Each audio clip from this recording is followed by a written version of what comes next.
Draymond, what kind of tone does this win set for the rest of the season?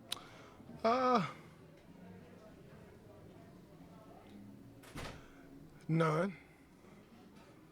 It's good to get a win, though, to start the season off, but it don't really mean much.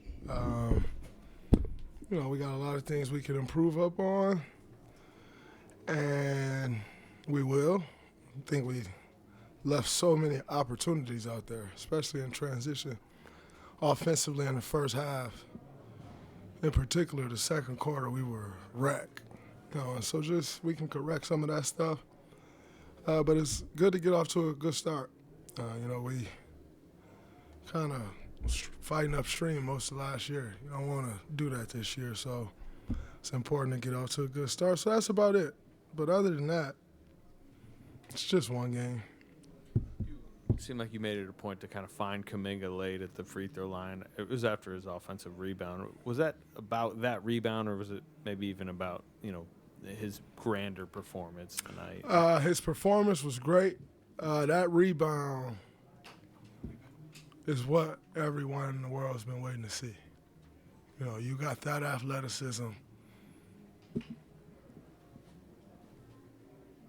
You go make big plays like that. You got superstar potential.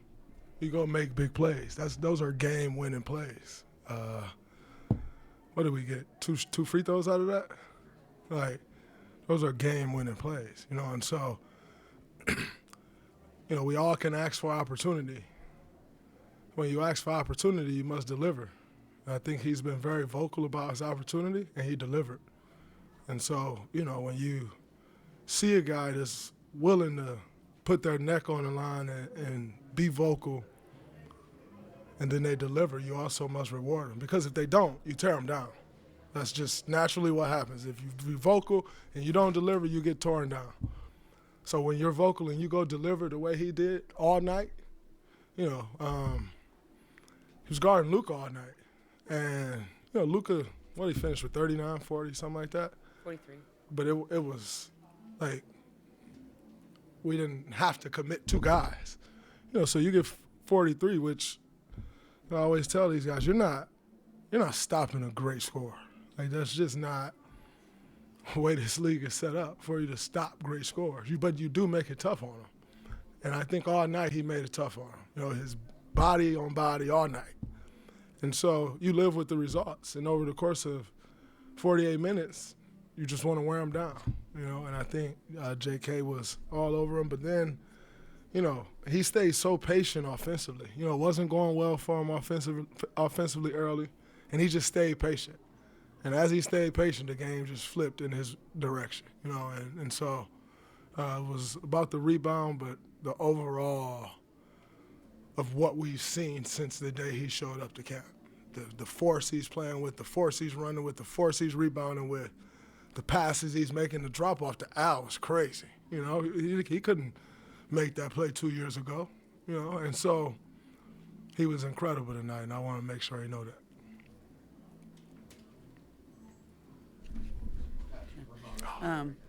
Draymond, I know you guys have played the Lakers so many times over the years. This is always like one of those marquee NBA matchups and national TV matchups. But it was a little different tonight. Like Luca out there, and there's no LeBron. Like he's up on his high chair that he's got to sit on right now. And is it weird? It's the first opening night he's missed in 23 years. Yeah, Bron old ass was over there in his Phil Jackson chair.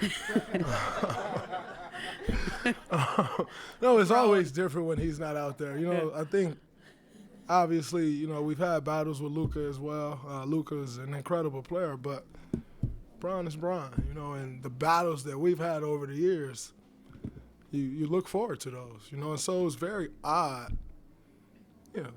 He don't miss many games, let alone a season opener, and so it's really odd not seeing him out there. You look over and he's sitting in street clothes. But, that's also why you go ahead and get a Luka Doncic, because he's a 1A too, and he showed that tonight. But I've dealt with what Bron is dealing with, so I don't wish that on my worst enemy.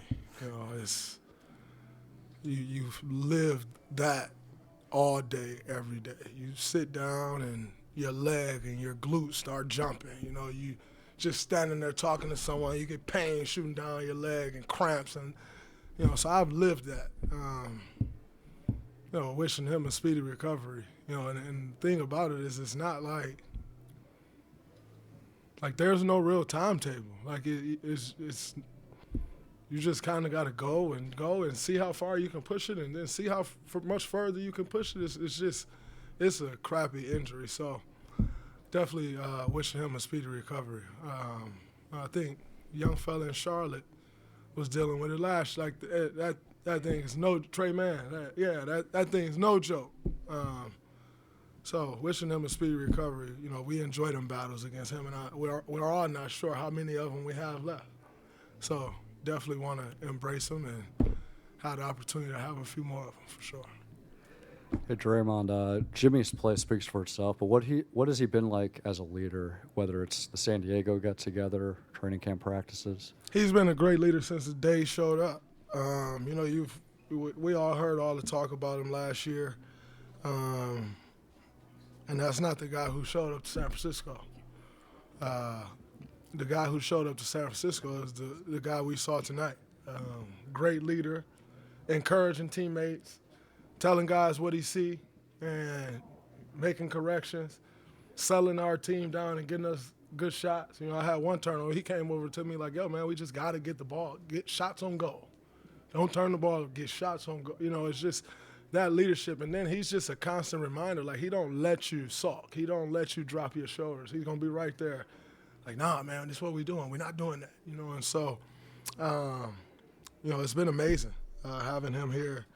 And, you know, continue to build. He'll be an all-star again this year. So, you know, it's good to see him back being Jimmy Butler that this league has grown to know.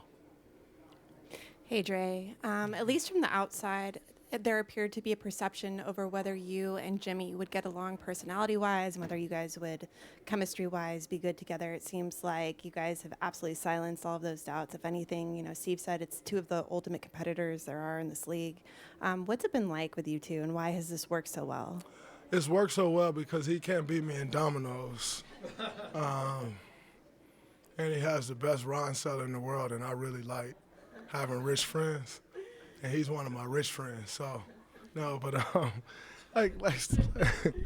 like Steve said, you know, I have the utmost respect for an ultimate competitor, and I have the utmost respect for alphas. You know, he's an alpha. You know, there was kind of this misconception of, oh man, Draymond's an alpha. Him and Jimmy are going to clash, but I've never really seen two alphas clash. Because there's a respect for knowing how you are and what you are and how you go about things. And so, yeah, I mean, I think everybody just think I'm a complete idiot and I'm going to get into it with everybody, and that's fine. But one of the better teammates I've had, no question. He's the ultimate team guy. You know, you look at those Miami teams and why they were able to win, and, you know, the way they were. He was uplifting so many guys that may not necessarily be exactly who they looked like in the position next to him. But when you got a leader like that that's capable of creating any shot for you and uplifting you and making you believe you can do more than you can, that's the result of it, you know. So it's been fun having him as a teammate. The chemistry's great. Everybody can stop worrying about me and Jimmy. They should worry about Buddy and Jimmy. It's not me. Hey, Draymond, you've been pretty vocal in the past about Jonathan. He's going to be a star. We don't trade stars. Tonight, as you said, he delivered. How does that change this team when he plays the way he did tonight? It just adds a totally different dimension that I don't think any other guy on this team can add for us. You know, we've all believed he's a star all along. I still believe that. And I think he's going to continue to show that more and more as this year go on. You know, we've been kind of running different stuff. So you're still kind of finding your way. And all preseason, I can see him kind of just like, you know, you get a little frustrated because you really don't know where to go. You know, you really don't know how to pick and choose your spots. And he looked like that in the first half. You know, he'll get it, and it's like he should attack, but you're second guessing a little bit because you're still filling it out.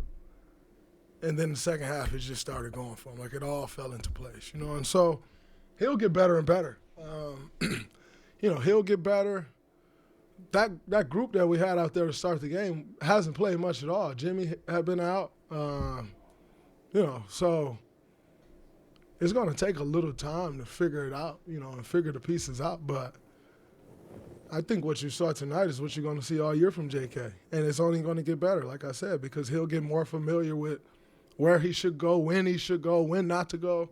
So, yeah, you know, people like to throw stuff back in my face, so I don't say things that I don't necessarily mean, but I've told y'all all along I think he's a star, and I think he'll continue to show that. The impact he held in the game, he took 11 shots. Looked like he took way more shots than that to me, but that's just because you had an overall impact on everything, you know, and so, yeah, I think he'll continue to get better and better. 6 assists. That got to be a career high also. One shot. Oh. Definitely a career high in meaningful games, so it's nice. All right, Jimmy's on his way in.